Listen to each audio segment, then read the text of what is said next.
আমাদের এখানে এত সিঙ্গার হয়েছে যে আমি কি বলবো, মানে আমি গান শুনবো না এরা ছাড়বে না। তুমি ঠিক বুঝেছো, মশার কথা বলছি। এরা এত গান করছে যে বাধ্য হয়ে আমি নিজের গালে নিজে চড় মারছি। ভাই গালে বসছে, মারতে যাচ্ছি সে উড়ে যাচ্ছে, আমি গালে চড় মারছি। হাফ প্যান্ট পরে ভাই বসে আছি, আমি রক্ত দেবো না, ওরা ছাড়বে না।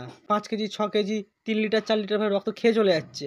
এই এক্ষুনি একটা মশা ছটপট ছটপট করছিল, এদিক থেকে ওদিক যাচ্ছিল, কামড়াচ্ছিল, এ করছিল, পটাস করে দিলাম, টাটা বাই বাই হয়ে গেল। তোদের রক্ত খাওয়ার ইচ্ছা হবে, যা না মুরগির দোকানে যা, সেখানে দেখ মুরগি কাটছে, গিয়ে রক্ত খা।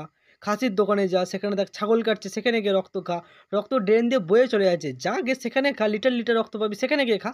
না, সেই আমাদের কাছে আসবে, শুয়ে থাকবো, বসে থাকবো, ভ্যান করবে, এসে ভাই পুচিং পরে একটা হুল ঢুকিয়ে দেবে, আর আমরা ভাই খুশি হয়ে দেবো একটা হাততালি মেরে, ওখানেই শেষ। শরীরে ভাই এমনিতে রক্ত নেই, তোরা যদি রক্ত খেয়ে চলে যাস তাহলে বাকি রক্ত রেখে আমি করব কি? সবটাই নিয়ে চলে যা, খেয়ে নে। বিশ্বাস করো, মশারা যদি এইভাবে রক্ত খায় তাহলে আমাদেরকে এবার জলের বদলে রক্ত পান করতে হবে। মশাদের দেখে মনে হয় যে মানুষের সংখ্যা কম, এদের সংখ্যা বেশি, আর কিছুদিন পর এরাই রাজত্ব করবে। রনে বনে জঙ্গলে বাথরুমে টয়লেটে যেখানেই যাবে সেখানেই তুমি এদেরকে পাবে। এরা তোমাকে গান শোনাবে, না হলে ভালোবেসে চুমু খাবে। আমাদের সবার জীবনে এক ধরনের পাবলিক থাকে যাদেরকে আমাদের একটুও পছন্দ না, কিন্তু বাধ্য হয়ে তাদের সাথে মিশতে হয়।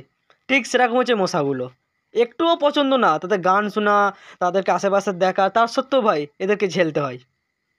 কোনো দিন আমি র্যাকেট খেলিনি, কিন্তু এদেরকে মারার জন্য আমি একটা ব্যাট নিয়ে এসেছি। ভাই এদেরকে যখনই মারতে যাই যা আওয়াজ হয় মনে হয় ভাই আমার বাড়িতে দেওয়ালি হচ্ছে।